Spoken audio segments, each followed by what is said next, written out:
मेरी ट्रॉलिंग खान साहब ने शुरू नहीं करवाई, मैं आपको वाज़ेह कर दूं, ये बात मैं पहले भी बता चुका हूँ। मेरी ट्रॉलिंग उन लोगों ने करवाई जिनके लिए मैं इनसिक्योरिटी था। जब ट्रॉलिंग होती है तो फिर पॉजिटिव नेगेटिव हो जाता है आपका। अच्छा, मैं भी ऊपर आपकी क्लास में देखा तो बच्चे बैठे हुए थे और आपको ना बिल्कुल ऐसे देख रहे थे जैसे कोई बाप या भाई को देखता है कि जब कोई आपसे पर्सनली मिलेगा ना वो आपसे दुश्मनी नहीं रख सकेगा। यार ये जो बंदा लिख रहा है ये बात, उसके घर में बीवी बच्चे नहीं होंगे, उसकी बहनें नहीं होंगी, वो कमेंट नहीं देखेंगे उसका कि तुम इखलाकी तौर पे कितने बुरे हो। देखिए परिंदा ना जो दरवेश होता है ना उसके कंधों में बैठ जाता है। हाँ, उसको पता होता है इसने पकड़ना नहीं, इसने मारना नहीं है, लेकिन शिकारी को दूर से देख के पहचान लेता है। आंख बताती है बंदा जेंटलमैन है। वो थोड़े हैं इस माजरे में, लेकिन क्यों बताती है? उसकी आंख में वो जो तलाश होती है ना बुराई की, वो उसकी आंखों में से ना निकल के शुआएं बाहर आ रही होती हैं। औज़ुबिल्लाहि मिनश्शैतानिर्रजीम, बिस्मिल्लाहिर्रहमानिर्रहीम। मैं हमेशा से ऐसे लोगों को बहुत ज़्यादा अप्रिशिएट करती हूँ जो कि एक तो सेल्फ मेड है। सेल्फ मेड होने के बाद वो इस सोसाइटी को और इस मुल्क को कुछ देते हैं, और ये सारा कुछ होने के बाद एक हल्की सी बात के ऊपर वो सारी उनकी अच्छाइयाँ जो है ना वो उनके मुंह पे दे मार दी जाती हैं। और ऐसी बहुत सारी मिसालें हमारी ज़िंदगी में रही हैं। हमने आज तक अपने हीरोज़ की उनकी ज़िंदगी में कभी अप्रिसिएशन नहीं की। हमें जब कोई फौत हो जाते हैं तो हम उनसे माफ़ियाँ भी मांगते हैं, हम सॉरी भी करते हैं, हम उनको अप्रिशिएट भी करते हैं। डॉक्टर अब्दुल कदीर ख़ान को ले लें, जब तक वो ज़िंदा रहे मैंने उनको किसी इंपॉर्टेंट प्लेटफॉर्म पे नहीं देखा, कहीं पर उनकी इतनी एक्नॉलेजमेंट नहीं देखी। लेकिन जैसे ही फौत हुए पाकिस्तान को याद आ गया भाई वी हैड अ हीरो। ईदी साहब के साथ भी तकरीबन ऐसे ही होता रहा, और ऐसी बहुत सारी हमारी मिसालें। तो एक साहब हैं जिन्हें मैंने बड़ी दफ़ा बड़ी अच्छी बातें करते सोशल मीडिया पे देखा। मेरे जो राबी पीरज़ादा फाउंडेशन की एक टीम है, हमारे कुछ मेंबर्स हैं, उनको कहते हैं कि हमें बड़ी मोटिवेशन मिलती है उनसे।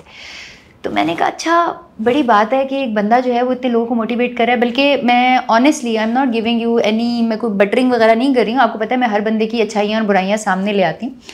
हमारे जो बड़े एक इम्पॉर्टेंट ओहदे पे फाइज हैं राबी पीरज़ादा फाउंडेशन में, उन्होंने कहा कि मैंने पढ़ाई छोड़ दी थी, मैंने उनकी कोई स्पीच सुन के पढ़ाई दोबारा शुरू की। अच्छा, that was the time that I said okay wait, अगर ये बात है तो he has got something in him, there is something different, क्योंकि हर बंदा इस तरह नहीं हो सकता। तो फिर अल्लाह ने उनके दिल में एक बात डाली, उनका मैसेज आया और मुझे बड़ी खुशी हुई। मैंने कहा हाँ, मुझे उन्होंने मैसेज किया। मैंने कहा और बड़ा प्यार से उन्होंने कहा बहन मैं आपको बहुत अप्रिशिएट करता हूँ, बहन आप अल्लाह के बड़े अच्छे काम करती हैं और किस दिन मुलाकात करते हैं, मैं भी अल्लाह के कामों में मसरूफ़ हूँ। मैं बड़ी खुश, मैं उनसे मिलने के लिए आई, एक छोटी सी मुलाकात की उनसे, उन्होंने मुझे बड़े अच्छे फूल भी दिए। लेकिन मैंने उस वक्त उनका इंटरव्यू नहीं किया। मैंने इंटरव्यू का सोचा उनका कि ही इज़ समबडी कि आई शुड इंटरव्यू। उसके कुछ अर्से बाद वो एक तूफ़ान में आ गए। ये मैं इतनी लंबी कहानी इसलिए बता रही हूँ because the person actually really deserve to know that story, वो भी अभी सुन रहे हैं। और वो तूफान ऐसा था कि मैं सोच रही थी कि ये किस तरह सर्वाइव करेंगे, क्योंकि हर इंसान की ज़िंदगी में इस तरह की ज़रूर मुसीबतें आती हैं, हर स्पेशल इंसान की ज़िंदगी में, ये नहीं कहूँगी हर कॉमन इंसान की ज़िंदगी में। तो मैंने उन्हें बड़ा ऑब्जर्व किया क्योंकि उस तूफान में मैं भी गुजरी थी और मैं अच्छी खासी ज़ख्मी हुई थी और मुझे बड़ी चोटें लगी थी। लेकिन मैंने देखा कि he sailed through it so easily, वो बड़े आराम से तैर के निकल गए वहाँ से। तो फिर मैंने उन्हें कहा भाई हुण तो इंटरव्यू दे दो। सो कासिम अली शाह साहब जो हैं वो मेरे भाई भी हैं, मेरे बहुत प्यारे हैं, और आज मैं अपनी टीम के साथ उनके पास आई उनसे कुछ बातें करने के लिए, ऐसी बातें जो कि बहन भाइयों की तो होती हैं, लेकिन I really want everybody to know the real Qasim Shah. अस्सलाम वालेकुम। वालेकुम सलाम बहन। आपकी स्टोरी तो ऐसी स्टोरी है ना कि इसके ऊपर तो मूवी बन सकती है। मैंने वैसे सोचा था उन दिनों में कि मैं एक किताब लिख दूं, मेरे 8 दिन, क्योंकि 8 दिन एक ऐसे थे जो एक पूरा तूफान था। लेकिन फिर मैंने सोचा इसको वक्त पे छोड़ते हैं, क्योंकि वो जो होता है ना जी इंटरवल में आता है स्टोरी अभी बाकी है मेरे दोस्त, तो मैंने कहा इसको वक्त पे छोड़ते हैं, क्योंकि ज़िंदगी के बड़े वाक़यात और बड़ी कहानियाँ ऐसी हैं जिसको वक्त पे ही छोड़ना चाहिए। वो अपने मानी अपने मतलब खुद वाज़े कर लेते हैं। रोए नहीं, मैं तबीयत में नहीं है ऐसा कि मैं नहीं, बिल्कुल भी नहीं। मैं आपको एक बड़ी मज़े की बात बताऊं कि मैं ये तो नहीं कहूँगा कि जी मुझे फ़र्क नहीं पड़ा। इंसान हूँ, दिल गमज़दा हो जाता है, इंसान दुख जाता है और कभी कभी थोड़ा सा रुक भी जाता है, स्लो हो जाता है। लेकिन ऐसा नहीं हुआ कि मैंने इसको फुल स्टॉप समझ लिया। मैंने इसको स्पीड ब्रेकर समझा, मैंने इसको एक पॉज समझा। मैंने अपने आप को, अपनी ज़िंदगी की फ़िलासफ़ीज़ को, अपने विजन्स को रीविज़िट करने का, रीन्यू करने का, तजदीद वफ़ा का एक ज़रिया बना लिया और आगे चल पड़ा। अच्छा भाई, 2 तरह से मैं आपसे सवालात कर सकती हूँ। एक तो मैं आपसे खुल के वो क्वेश्चंस करूं जो लोगों के जहन में। एक मैं आपकी तारीफ शरीफों वाला इंटरव्यू करके बंद कर दूं, आपको क्या नहीं खुल के करें, पक्की बात। मैं देखें जी, मैं हमेशा हाजिर होता हूँ, ये बात मैं बड़ी वाज़ेह बता दूं कि मैं खुशकिस्मती से उन लोगों में हूँ जो वेलकम करते हैं क्वेश्चन को, क्योंकि देखें आपकी मेरी नीयत इस आज की हमारी इस गुफ्तगू में अच्छी नीयत है। तो जो हम अच्छी नीयत के साथ इकट्ठे बैठे हैं, और कोई शक नहीं है कि बड़ी बातें ऐसी जो मैं अपने लेक्चर्स में भी नहीं कह सकता, जब तक वो पूछे ना, जब तक वो बात ना करे, तो मैं उसको मैं सोचिए आज सारा जो है ना हम चीजें साफ करते हैं कि भाई लोग क्यों इस तरह। सबसे पहले तो मुझे ये बताएं, जो सबसे पहली बात आती है कि करियर काउंसलर और motivational speaker are two different things. लेकिन लोग आपको कंफ्यूज कर रहे होते हैं, कहते हैं वो करियर काउंसलर है, मोटिवेशनल स्पीकर नहीं। हालांकि I have seen people getting motivation from you. तो इसको आप क्या कहेंगे? आप क्या? देखिए, मैं इसका जवाब बड़ा सिंपल सा जवाब है। देखना पड़ेगा मैं बुनियादी तौर पे क्या हूँ, मैं कहाँ से आया हूँ यहाँ तक। मेरा जो जर्नी है 24 साल का, मेरी आधी से ज्यादा जिंदगी जिस काम में गुजरी है वो पढ़ाना है। माशाल्लाह। मैं टीचर हूँ। मेरे फेसबुक पेज पे और मेरे अपने लेक्चर्स में और गाहे बगाहे में इसको कोट करता रहता हूँ कि जिस उन्वान के साथ मैं जीना चाहता था वो उस्ताद का उन्वान था। और इवन कि मैं दुनिया में ना हूँ, जिस उन्वान से, जिस नाम से मुझे याद किया जाए, मेरे लिए कभी बड़ा एजाज़ होगा कि लोग कहें कि यार हमने इससे कुछ सीखा है। मैं बुनियादी तौर पे टीचर हूँ। ये सब शक्लें उस उस्ताद के साथ जुड़ती हैं। उस्ताद का काम ही काउंसलिंग है, उस्ताद का काम ही मोटिवेट करना है, उस्ताद का काम ही गाइड करना है, उस्ताद का काम ही प्रोफेशन की सिलेक्शन में सपोर्ट करना है, उस्ताद का काम ही एक बड़े भाई की तरह, एक मुर्शद की तरह कंधे पे हाथ रखना है, बकअप करना है। ये सारे रोल्स हैं। प्रॉब्लम रबी हुई कि वक्त के साथ साथ ये रोल्स भी डिवाइड हो गए। ये जो सारा काम कासिम अली शाह कर रहा है, ये यूनिवर्सिटी के प्रोफेसर को करना चाहिए था, कॉलेज के लेक्चरार को करना चाहिए था, ये स्कूल टीचर को करना चाहिए था। लेकिन क्योंकि ये अलहदा से स्कूल, कॉलेज, यूनिवर्सिटी अपना काम, मैं ये सिस्टम पे एतराज करता हूँ। मैं किसी को स्पेसिफिक, किसी शख्स को या किसी इदारे को बुरा नहीं कह रहा। मैं कह रहा हूँ निज़ाम में खराबी इतनी बड़ी आ गई कि तालीम और तरबियत अलग-अलग हो गई। सो तरबियत का जो ग्रूमिंग का, पर्सनल डेवलपमेंट का शोबा था वो अलग हो गया, और अल्लाह का शुक्र है मुझे इसमें सर्व करने का बहुत सा मौका मिला। अच्छा, मैं भी ऊपर आपकी क्लास में देखा तो बच्चियां बच्चे बैठे हुए थे और आपको ना बिल्कुल ऐसे देख रहे थे जैसे कोई बाप या भाई को देखता है। लेकिन कुछ लोगों ने बड़ी अजीबोगरीब किस्म की, कुछ ख़वातीन ने भी स्पेशली वीडियोस भी की कि आपने हरास किया, आपने उन्हें तंग किया, आप कोई ट्रिप के ऊपर लेके गए। मैं ऑनेस्टली बताऊं कि मैं इसीलिए गई थी आपके साथ ऊपर। आई रियली वांटेड टू सी कि आपके स्टूडेंट्स आपको कैसे देखते हैं, और वो नज़र या बाप की थी या भाई की थी। That was not a third thing. तो वो क्या था, वो जो एक अजीब सी बात? देखिए, ये जिंदगी में साथ साथ है। जब आगे बढ़ते हैं आप तो आप पे मुख्तलिफ तरह के एतराज़ात आते हैं। मैं अभी एक बात बताऊं सोसाइटी के बारे में, लोगों के बारे में। बड़े लोगों को ये पता नहीं होता, वो हसद कर रहे होते हैं, उसके वो अच्छे अच्छे नाम रखते हैं कि हम तो जी आईना दिखा रहे हैं, हम तो जी फीडबैक दे रहे हैं, हम तो जी एक्सपोज करना चाह रहे हैं। असल में उनका हसद होता है, और हसद की एक बड़ी निशानी होती है कि वो आपके काम को, आपके नाम को और आपकी ज़ात को मिटाना चाह रहे होते हैं।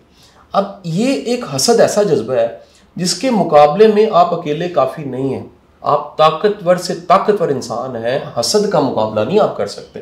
अल्लाह कहता है आपको मेरी मदद चाहिए, इसीलिए फिर आप नाज पलक पढ़ते हैं कि या बारी ताला मैं अकेला ये फाइट नहीं लड़ सकता, मैं नातवा हूँ, मैं कमज़ोर हूँ, मैं बेबस हूँ, या मेरे पास इतनी स्ट्रेंथ नहीं है, मेरी मदद फरमा।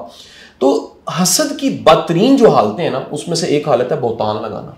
बहतान का मतलब ये होता है कि जो चीज़ एग्जिस्ट ही नहीं कर रही वो बात कर दी जाए जो एग्जिस्ट नहीं कर रही, और फिर उसको इतनी बार रिपीट किया जाए कि लोगों को वो सच लगे। यानी कि वो गीबत से भी एक स्टेप आगे। गीबत तो होता है ना कि कोई चीज एग्जिस्ट कर रही है, बहतान is there is nothing like that in your talking. Exist नहीं कर रही, और वो जो एग्जिस्ट नहीं कर रही उसको इतनी बार रिपीट किया जाए कि सुनने वाले जो हैं उसको सच समझने लग पड़े। अब देखें दीन इसको किस तरह से एड्रेस करता है। दीन, अल्लाह के रसूल ने फरमा दिया कि कोई शख्स झूठा होने के लिए इतना ही काफ़ी है उसके लिए कि वो किसी बात को सुने बगैर तहकीक के आगे फैला दे। तो इस सोसाइटी में ये मसला सिर्फ मेरा नहीं है या आपका नहीं है, ये इस वक्त पूरी सोसाइटी का 24 करोड़ लोगों का मसला है। ये वो मसला क्या है? परसेप्शन कुछ होती है, रियलिटी कुछ होती है। एक साहब मेरे साथ ना किसी पॉलिटिकल बातचीत पे ना बहस करने लग पड़े। मैंने उन्हें कहा जी मैं आपको मुल्क के हालात पे बहस कर रहे थे। मैंने कहा जी मैं एक सादा सा इसको कंक्लूड करते हैं। कंक्लूजन ये, और ये मैं आपको भी ये गुजारिश कर रहा हूँ, ये आप भी ये जरा टेस्ट करके देखिएगा मेरा फार्मूला। जो कुछ आप इस वक्त सोच रहे हैं ये आपकी परसेप्शन है, मुल्क के बारे में, सियासी जमातों के बारे में, इदारों के बारे में और पूरे माशरे के बारे में। जो परसेप्शन है एक एक करके उसे लिख लें और उस डायरी को संभाल के किसी तकिए के नीचे, किसी बिस्तर के नीचे, किसी अलमारी में रख दें। 5 साल बाद जब आप निकाल के देखेंगे ना तो आपको हैरत होगी कि जो चीजें आप समझ रहे थे, यानी आपकी परसेप्शन थी, वो बिल्कुल गलत थी। वो कुछ और थी और हकीकत कुछ और थी। हम जल्दबाजी की वजह से जो भी चीज सोच लेते हैं ना, हम अपनी ईगो साथ जोड़ते हैं। जल्दबाजी और ईगो जुड़ती है। जो सोचा, ईगो कहती है यकीन कर लो, और साथ ही हम ऑन करते हैं जी जो मैंने सोचा वही ठीक है, हालांकि जो आपने सोचा है या जो आपको पता है उसके अलावा भी बहुत कुछ हो सकता है। फिर हमें मजा आता है किसी की इज्जत खराब करके, किसी का नाम खराब करके। मैं अक्सर कहता हूं कौमी खेल हॉकी नहीं है। हम बदकिस्मती है इस वक्त की कि हमारा कौमी खेल ट्रोलिंग बन चुका है। और मैं हैरान हूँ कि देखिए भाई, सूरह अल-हुजरात में अल्लाह कहता है कि कुछ गुमान गुनाह है, हर चीज की उसको देखो और छुपाओ। बिल्कुल हमारा सोशल मीडिया देखें तो Pakistan is the only country, जरा सी कोई बात मिल जाती है ना negative, every trend is negative, there is nothing positive. बहरहाल आपने तो मार्केटिंग पढ़ी हुई है ना, कहते हैं कोई चीज अच्छी लगे तो 3 को बताते हैं, बुरी लगे तो 6 को बताते हैं। इंसानी फितरत है, इंसानी फितरत भी एग्जैक्टली। तो आपने उन खवातीन को पूछा नहीं कि बहन मैंने तुम्हें कब कुछ कहा या तुम क्यों मेरे पीछे, डिड यू ट्रेस देम? देखिए मेरी गुजारिश में आपको दो तीन बड़ी मोटी बातें हैं जो काम करने वाले बंदों को समझ जानी चाहिए, और ये मैं आपको हमदर्दी से बता रहा हूँ। आप में से कोई भी मुस्बत काम कर रहा है, अच्छा काम कर रहा है, या फिर फॉलो कर रहा है किसी अच्छे बंदे को, 3-4 मोटी बातों में एक बात आप जहन में रख लीजिए, आप सबको जवाब नहीं दे सकते। आपने अपना अगर काम करना है, शायद अब्दुल कलाम साहब के बारे में कहा जाता है कि उनको किसी ने कहा कि फलां शख्स आप पे तनकीद कर रहा है, आपने जवाब नहीं दिया। यानी आपने उन्हें जवाब क्यों नहीं दिया? उन्होंने कहा मैं अपना काम करूं या जवाब दूं, तो मेरा काम करना मेरे जवाब देने से ज्यादा जरूरी है। तो ये आपने तय करना होता है कि सबको तो आप राजी नहीं कर सकते। दूसरी बात जो है बड़ी इंपॉर्टेंट, वो ये है कि आप ये कोई आपके साथ नहीं हो रहा होता। यानी जब भी आप ग्रो करना शुरू करते हैं, डिलीवर करना शुरू करते हैं, तो शैतानी ताकतें स्पेशली पाकिस्तान में यहाँ ज्यादा एक्टिव है ना। सोसाइटी बड़े इखलाकी तौर पे एक बड़े बहरान का शिकार है। हम शदीद डिवाइड हो चुके हैं। हमारी कदरें, इखलाकी इकदार और वैल्यूज जो हैं, आज का चौराहा, आज का जो चौक चौराहा है वो सोशल मीडिया। और आज देखें चौराहे में खड़े होके लोग गीबत करते हैं, चौराहे में खड़े होके बहुतान, चौराहे में खड़े होके वो हसद का इजहार करते हैं, चौराहे में खड़े होकर बुरा भला कहते हैं। अब मैं आपको एक और मोटी बातों में से रूल नंबर 2 भी बता दूं। एक तो सबको सेटिस्फाई नहीं कर सकते, दूसरा याद रखिएगा कि आपके कानों तक बातें मनफी आती हैं। बड़ी दुनिया आपसे मोहब्बत भी कारी होती है, बाज़ औक़ात वो पहुंचा नहीं पा रही होती। तो अगर आपको रियली फीडबैक आए, और ये मैंने इस पे कई दफा छोटे छोटे सर्वे कंडक्ट करके देखे, तो अभी पता लगा वो 10% जवाब दे रहे थे, नेगेटिव बातें कर रहे थे, 90% लव कर रहे थे। 90% इतने मजबूत थे, इतने अच्छे थे कि वो जवाब भी नहीं दे रहे थे। मैंने लोगों को, मैं मना भी कर देता हूँ अपने फॉलोअर्स को, फैंस को, यार मेहरबानी करके लोगों में से फाइट ना करो सोशल मीडिया पे। ये की पैड फाइटर्स हैं, यानी ये एक्चुअल फाइटर्स नहीं है। और होता क्या है कि ये जरा हवा चली, ये सारे गायब हो जाते हैं, फिर किसी और के पीछे पड़ जाते हैं। सही कह रहे हैं। आप ये देखिए टॉप ट्रेंड्स क्या होते हैं। आज का टॉप ट्रेंड कुछ होगा, चंद दिन पहले का कुछ होगा, कुछ दिन पहले सोशल मीडिया पे वो डिलीवरी बॉय चल रहा था, उससे पहले कुछ और चल रहा था, उससे पहले कुछ और चल रहा था। आप टॉप ट्रेंड्स के साथ अगर चल रहे हैं तो फिर आपकी कोई सोच नहीं है, आपका कोई नजरिया नहीं है, आपकी कोई वक़्त नहीं है, आपकी कोई वर्थ नहीं है। अगर आप खुद मजबूत हैं, और आप देखें ना जी, पहाड़ का छोटा सा टुकड़ा होता है ना जी, पत्थर का, वो दरिया में गिरता है ना तो वो लुढ़ते लुढ़ते गोल हो जाता है और फ्लोट करके किसी किनारे में पड़ा होता है। लेकिन दरिया के किनारे में पहाड़ आता है ना तो दरिया को रास्ता बदलना पड़ता है। तो आपको देखना होता है कि आपके अंदर कितनी स्ट्रेंथ और मजबूती है, और आप अगर अपने काम पे लगे हैं तो लगे रहिए और उसकी परवाह न की। तीसरी बड़ी इंपॉर्टेंट चीज है, देखें अगर आपके अपनों को पता है ना, अपनों से मुराद डेफिनेशन, ये एक मैं लेक्चर्स में तो सर्कल बना देता हूँ कि एक दुनिया का सर्कल है, एक अपने जानने वालों का सर्कल है, फैंस और जानने वालों का, और एक अपना सर्कल है। ये 3 सर्कल्स हैं। दुनिया बहुत बड़ी है, 7 अरब में किसी को भी नहीं पता होगा कासिम अली शाह कौन है, राबी पीरजादा कौन है, और उसमें से फिर जानने वाले हैं वो चंद लाख होंगे, और उसमें से फिर अपने हैं वो बाज़ औक़ात उंगली पे गिने जा सकते हैं, और मैं जरा ज्यादा सोशल में दावा कर देता हूँ वो सैकड़ों या हजारों में होंगे अपने। मैं आपको बताऊं, अगर अपनों को पता है ना कि आप ठीक हैं तो फिर बिल्कुल परवाह ना करें। रब को पता है, अपनों को पता है, और अपने अंदर को पता है। पंजाबी में कहते हैं अंदर होए सच ते बाहर खलो के नच, यानी आपके पास अगर इधर सच है ना फिर आपको परवाह नहीं होनी चाहिए, फिर चलते चले जाएं, खुद ही काफिला बनेगा, खुद ही कारवां बन जाएगा। अच्छा, अभी आपने इतनी सारी बातें की, आपने तो किसी अंग्रेज का कोई कॉल मुझे नहीं सुनाया, या जितने भी लोग हैं, लेकिन लोग ये कहते हैं कि कासिम अली शाह की जो अक्सर बातें होती हैं ना, वो कोई इंग्लिश मोटिवेशनल स्पीकर्स होते हैं, उनकी बुक्स पढ़ के उनको ट्रांसलेट करके वो बता देते हैं। वैसे कुछ गलत नहीं है इसमें। I mean, आपकी भी देखें, आपकी जो बुक है, अगर आप मुझे प्लीज़ दिखाएंगे जो फ्रेंच में वो हुई है, प्लीज़ ज़रा पकड़ाएं। आपकी अपनी बुक्स भी तो है ना ये। अब ये किसी मोहतरमा ने, अभी हमारी बहन है हिफ्जा हनीफ, उन्होंने इसको कंपाइल किया, जो मेरे रिलेशनशिप पे लेक्चर्स थे। ये फ्रांस में छपी है किताब और फ्रेंच में है। मैं तो नहीं समझ पाया इसको, लेकिन उन्होंने मेरे रिलेशनशिप पे लेक्चर्स इकट्ठे किए और इसको कन्वर्ट किया। 2 किताबें मेरी पश्तो ट्रांसलेट हो चुकी। अब ये किताब पश्तो में ट्रांसलेट हुई है और हमारे जो डेवो के CEO हैं साजिद खान साहब, उनकी पीछे तस्वीर है, अच्छा। उन्होंने ट्रांसलेट की है। और एक जो पहली किताब है मेरी, अपनी तलाश, वो भी पश्तो मुझे पश्तो क्योंकि पढ़नी नहीं आती उसकी तकरीब रुनुमाई जो इस्लामिया यूनिवर्सिटी पेशावर है वहाँ हो चुकी है जी, उसकी तकरीब रुनुमाई। और ये दूसरी किताब है। एक किताब मेरी सिंधी में ट्रांसलेट हुई। तो असल में देखिए, जो मुस्बत हो रहा होता है या खैर का काम हो रहा होता है, हमें वो देखना चाहिए। मनफी कोई कमाल नहीं है। वो इशफाक साहब के बाबा जी जो कहा करते थे कि इशफाक साहब ने आके बताया कि जो मक्खी है उसकी 86 आंखें होती हैं। तो उन्होंने कहा इशफाक अहमद, लानत है उस मक्खी पे जिसकी आंखें 86 हैं और बैठती गंद पे है। यानी आपके पास कोई एबिलिटी और आप गंद ढूंढते रहते हैं, तो ये आपकी नालायकी है, ये आपकी कमजोरी है। अगर हम किसी को कोट करें तो वो गलत नहीं है। देखिए मेरी बात गुजारिश, 2 मैं बातें बताता हूँ। आपका अगर मुताला है, आपने बहुत कुछ सीखा है, आप पढ़ते हैं, लर्न करते हैं। मैंने सुबह से कितने पॉडकास्ट, उठने के बाद मैं कुरान पाक को तर्जमे से तिलावत से पढ़ लेता हूँ। उसके बाद मैं दिन में कितने पॉडकास्ट सुनता हूँ, मैं लर्न करता हूँ, मैं आपसे भी सीखता हूँ, मैं अपनी टीम से सीखता हूँ, मैं पढ़ा के सीखता हूँ, मैं ट्रेवल करके सीखता हूँ। अगर आप सीख रहे हैं तो आपके पास बात करने को होगी, आपके पास नई नई बातें करने को होंगी। हमारे उस्ताद तो क्या करते थे, इतना पढ़ो कि जब तुम लिखो तो लोग पढ़ें, और इतना सुनो यानी इतना सीखो कि तुम बोलो तो लोग सीखें। प्रॉब्लम ये है कि यहां पर कहने को कुछ है ही नहीं लोगों के पास। ये इंटेलेक्चुअली एक गिरावट है सोसाइटी की। क्यों है? क्योंकि किताब का कल्चर नहीं है। देखिए, आपने खुद ट्रैवल किया होगा कई दुनिया के मुल्कों में। गोरा आमतौर पे ना, आप एयरपोर्ट्स पे देखते हैं, हाथ में किताब, पानी की बोतल होती है, या फिर कानों पे पॉड लगा के कोई वो पॉडकास्ट सुन रहा होता है, कोई वीलॉग सुन रहा होता है, कोई ट्रैवल को किताब की प्रेसेस सुन रहा होता है। हमारे सारे के सारे जो ही और शी जवान है वो इधर उधर देखने के अलावा कुछ नहीं कर रहे होते एयरपोर्टों पे। तो मैं उस मॉडर्न कल्चर का कायल हूँ जिसमें ट्रैवल करते सीखा जाए, जिसमें सुना जाए, जिसमें किताबें पढ़ी जाए। मैं तो इस्लामाबाद से लाहौर आ रहा होता हूँ, मैं तफसील लगा लेता हूँ डॉक्टर इसरार साहब की कि चलें इस सफर को भी ज्यादा मुयस्सर बनाया जाए, हम क्यों ना कुरान की तफसीर सीख लें। कोई किताब में सुन लेता हूँ पॉडकास्ट में। तो जब आपके पास कहने को, बताने को बहुत कुछ होता है। अब मुझे तो बड़े जुमले ऐसे भी हैं, वैसे तो मेरी एक आदत है रवि, मैं हवाला देता हूँ। मैंने हमेशा कोट किया ये जुमला वासिफ साहब का, मैंने उनसे इसी को शायद लोगों को समझ नहीं आई ना, वो इसी को उल्टा ट्रोल शुरू सोसाइटी ने नेगेटिव एक पहलू देख, कुछ लोगों ने नेगेटिव देखना होता है, पॉजिटिव क्या है। अब वासिफ साहब को अगर मैं कोट करता हूं तो कितनी दुनिया इन मेरे लेक्चर्स की वजह से वासिफ अली वासिफ से वाकिफ हुई है। मैंने अपने उस्तादों को भी अपने प्लेटफॉर्म जो है उसको भरपूर इस्तेमाल किया उनको प्रमोट करने के लिए। मैंने कभी किसी को डिनाई नहीं किया। मेरी जिंदगी के जितने मोहसिन हैं मैंने सबका हवाला दिया है, सबके हाथ चूमे हैं, सबके लिए प्लेटफॉर्म हाजिर है। सरफराज शाह साहब से मैंने बड़ा सीखा है। वो जो प्रोग्राम यहाँ पर होता है शाह साहब वाला, वो रिकॉर्ड होता है, 5 चैनल्स पे चलता है। हम वो फ्री ऑफ कॉस्ट, आपको मैं बता रहा था ऑफ कैमरा कि फ्री ऑफ कॉस्ट हम दे देते हैं टीवी चैनल्स को कि आप यहाँ की कोई भी चीज प्रोड्यूस हुई चलाना चाहें, 100 बार चलाएं, हमें पैसे ना दें, अच्छाई फैलेगी।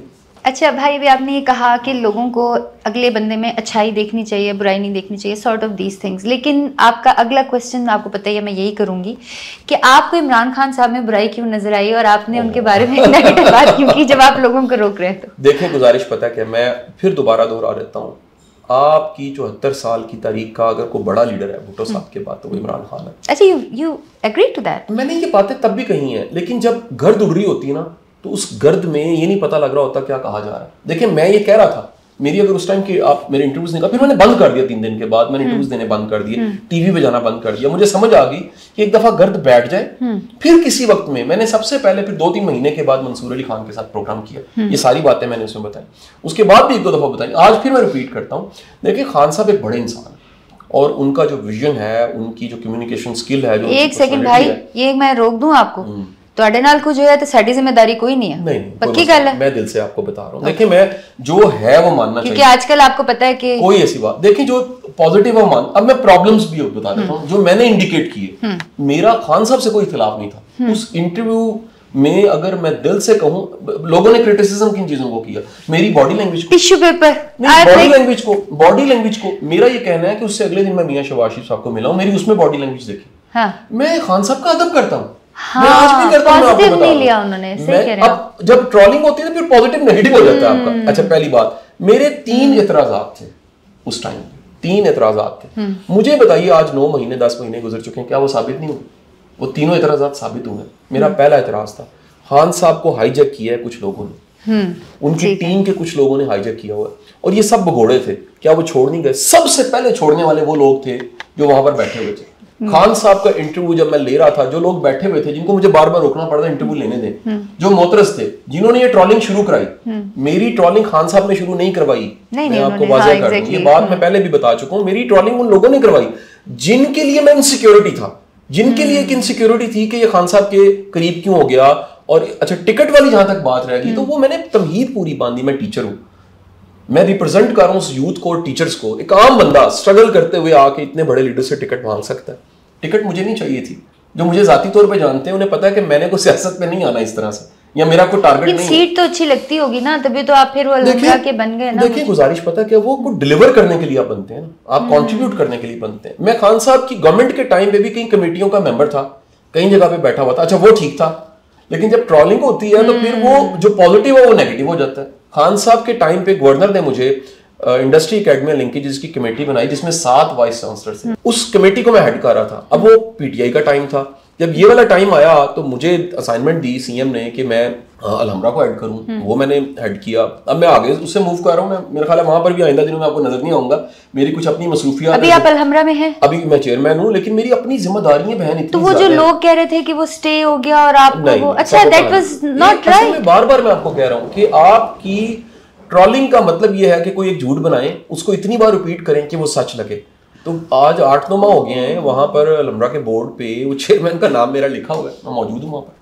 अच्छा देखिए, अब इसमें हमें ये बात समझनी चाहिए जो मुझे समझ आई भाई की बातों से, और मैंने भी बात नोट की थी कि बजाय कि हम इसको अप्रिशिएट करें कि जब वो इमरान खान के साथ बैठे हैं तो वो ऐसे बैठे जैसे कोई फ़ैन अपने इसके साथ बैठा होता है। जैसे इनके पास अगर कोई आए, बच्चा बच्ची आए, तो वो भी ऐसे बैठेंगे, I am meeting him.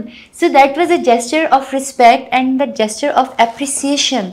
That has nothing to do कि कोई डरा हुआ है। मुझे पता है if I meet my teachers, old teachers, या मैं किसी बड़े इस्लामिक स्कॉलर से मिलूंगी तो मैं ऐसे बैठूंगी कि यार इसको मुझसे ज़्यादा पता है, मुझे ऐसे बैठना है। और मैं अगर किसी ऐसे इंसान से मिलूंगी, यार मुझे ज़्यादा पता है, तो I will be more relaxed. So that what the language and the trolling was negative right here. दूसरी बात ये थी कि टिकट मांगना, I mean for that matter हम बड़ी दफ़ा जानते हैं, मैं जब इंटरव्यूज करती थी मैं अक्सर कह देती थी, अच्छा जी अगर आप मुझे मिनिस्टर बना दें तो मैं तो ये कर दूंगी।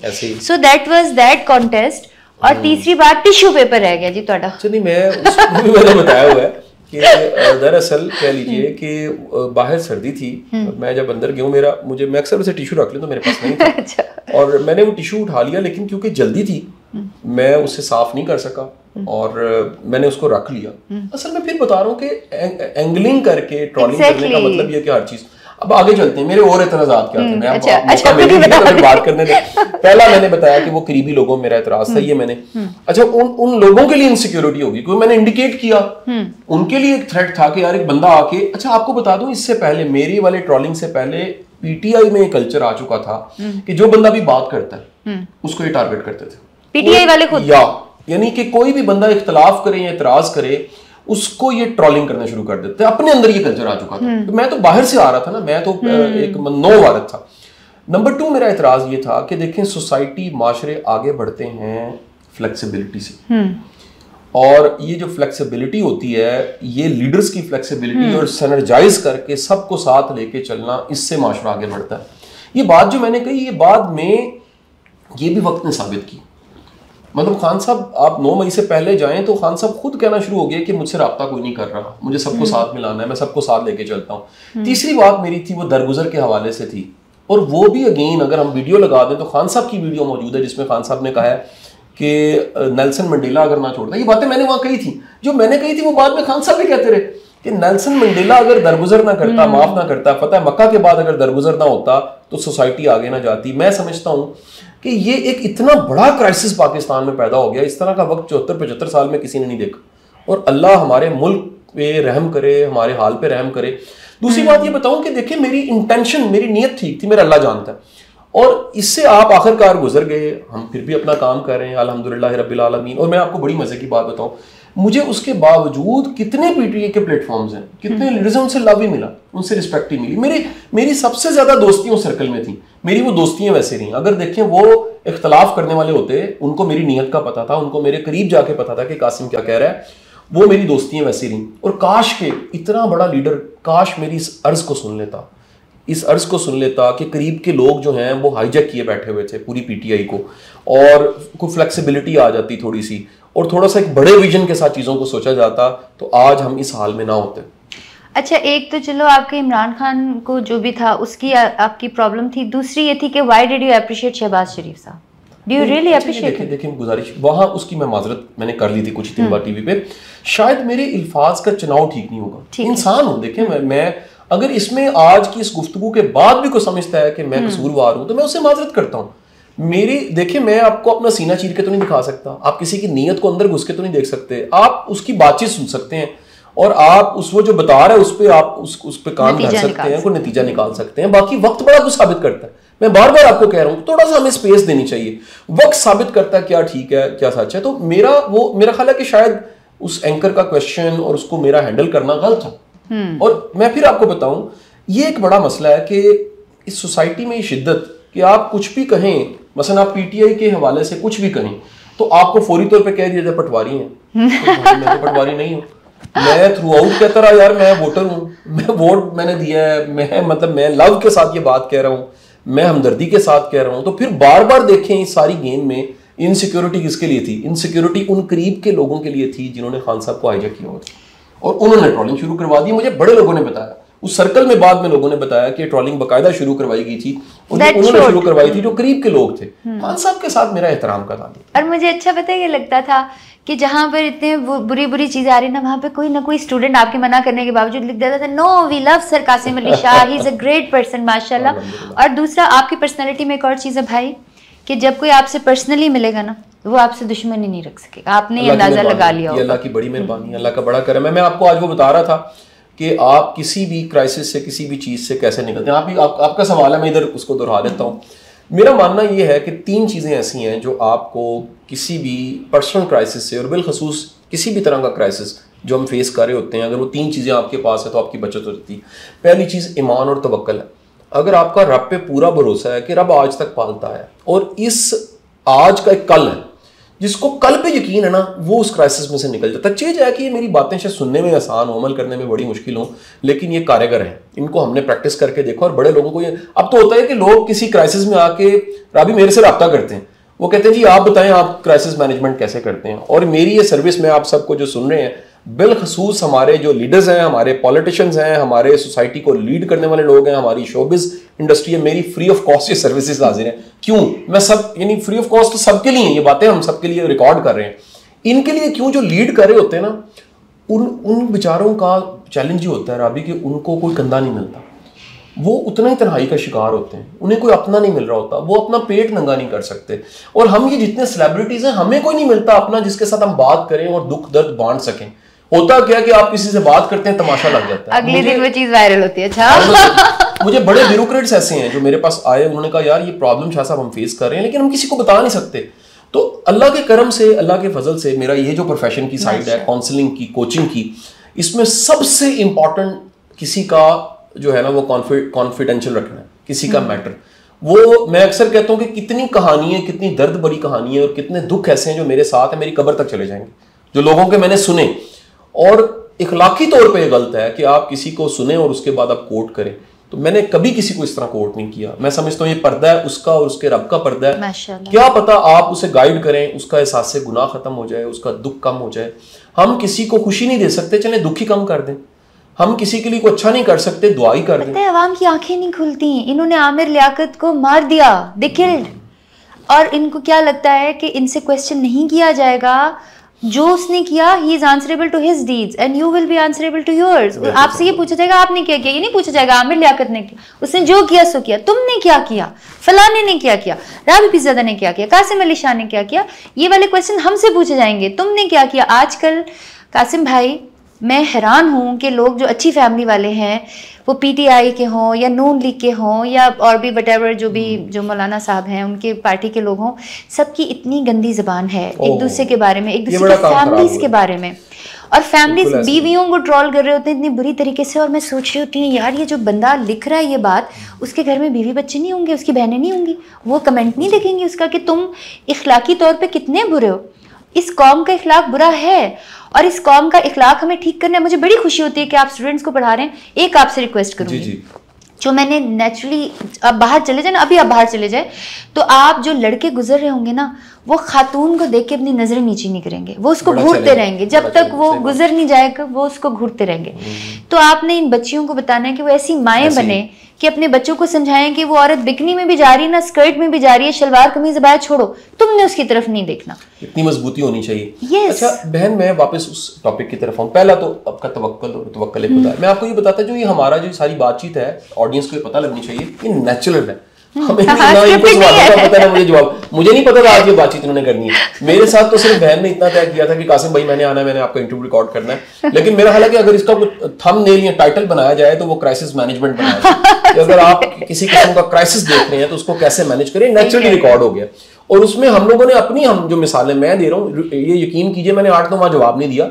ये भी ये बहन सवाल कर रही है तो मैं समझ रहा हूँ कि इनके सवालों को एड्रेस करते हुए मैं बातचीत कर रहा हूँ। हालांकि इसको कहीं ना कहीं मैं एक दफा बता के क्लोज कर चुका हूँ इस चैप्टर को, मैं आगे चल पड़ा हूँ।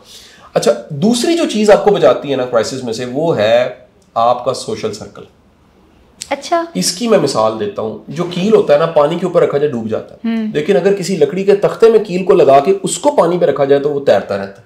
आपको लगता है ऐसे ऑनेस्ट फ्रेंड्स होते हैं इस दुनिया में? ये बनाने पड़ते हैं, अचानक नहीं मिलते। मेरा कोई दुनिया में दोस्त नहीं है भाई, मैं बड़ा खुशकिस्मत हूं, मुझे अल्लाह ने ये दौलत, हज़रत अली करम हाँ। मैं इतनी दौलत है मेरे पास, मोहब्बत करने वालों की, दोस्तों की, और क्लोज सर्कल की। उसमें फैमिली भी शामिल है, उसमें अपने फ्रेंड्स भी शामिल है, उसमें पेरेंट्स शामिल है, उसमें बहन भाई शामिल है। अच्छा, ये इसका बेसिक कुलिया बता देता हूँ। अच्छा, इसमें कोई ऐसा नहीं है कि किसी का नहीं है तो वो बुरा है, ये सीख लें आप। लर्निंग तो करनी चाहिए ना किसी भी चीज की। लेकिन मैं honestly I will stop you there because when I had problems तो मेरे साथ कोई नहीं खड़ा हुआ था, तो अब मुझे दोस्ती पर या रिश्तों पर एतबार ही नहीं रहा। अब मैं सिर्फ अल्लाह के काम करती हूँ, कुरान पढ़ती हूँ, पढ़ाती हूँ, लिखती हूँ कुरान, लोगों की खिदमत करती हूँ।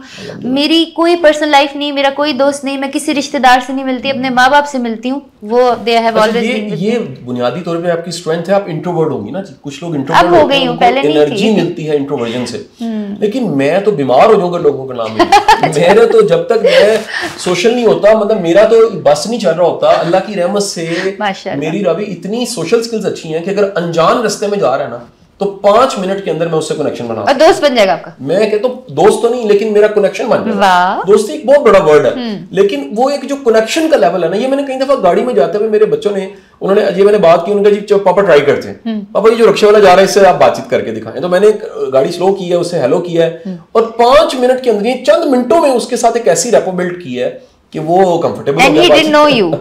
नहीं जानता है, जानता है अल्हम्दुलिल्लाह। मैं कहता नहीं जानता, फिर भी दोस्ती। सोशल स्किल्स आपकी इतनी अच्छी होनी चाहिए। और मैं फिर इसमें बताऊं 2-3 मोटी मोटी जो चीजें हैं। एक तो आपको बेगर्ज होना चाहिए, नंबर 2 आपको हार्मफुल नहीं होना चाहिए। देखिए, परिंदा ना जो दरवेश होता है ना, उसके कंधों पे बैठ जाता है। हाँ, उसको पता होता है इसने पकड़ना नहीं, इसने मारना नहीं है, लेकिन शिकारी को दूर से देख के पहचान लेता है।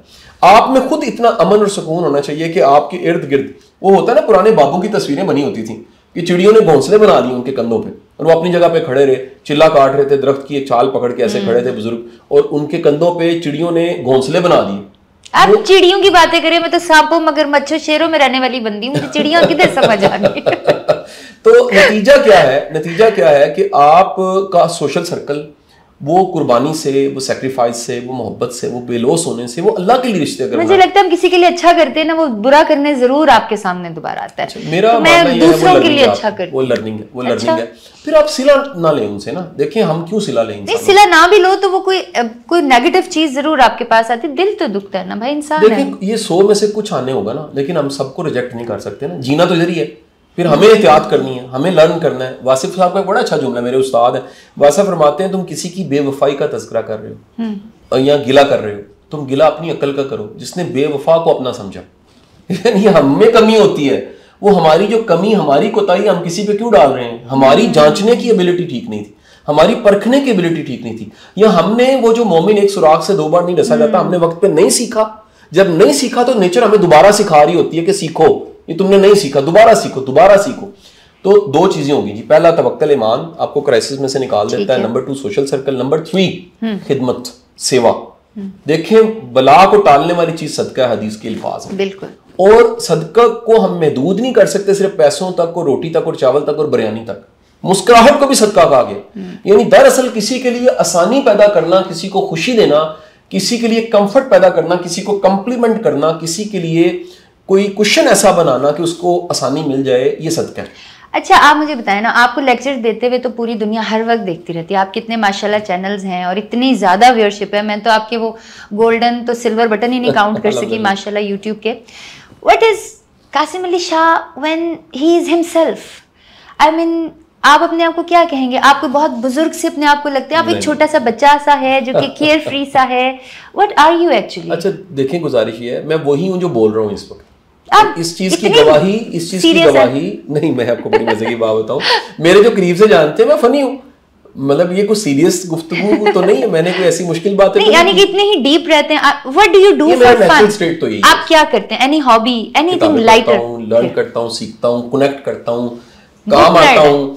वो चंद दिन पहले मेरी जो हमशीरा है ना, मेरे साथ उनके बच्चे बैठे हुए थे, उन्होंने पहेलियां पूछनी शुरू की। अच्छा। तो मैं हारी जा रहा था बार-बार वो कहे मामू आप हार गए, मामू आप हार गए।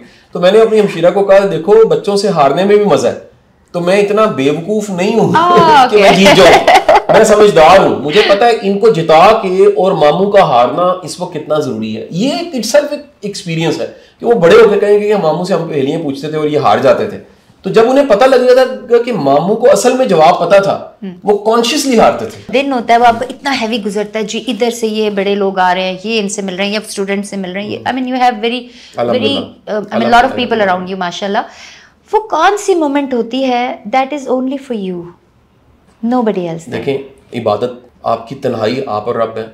मैं कमरे में मैं अकेला बैठा होता हूँ, मैं किताबें पढ़ता हूँ, मैं अपने साथ टाइम गुजारता हूँ, मैं ट्रैवल करता हूँ, बाज़ औक़ात कोई साथ नहीं होता, मैं ट्रैवल करके बड़ा एंजॉय करता हूँ। अकेले ट्रैवल करते हैं? नहीं, अक्सर को साथ कोई ना कोई होता ही है, एज पर प्रोटोकॉल ड्राइवर होगा, फैमिली होगी, लेकिन अकेले भी ट्रैवल करता हूँ।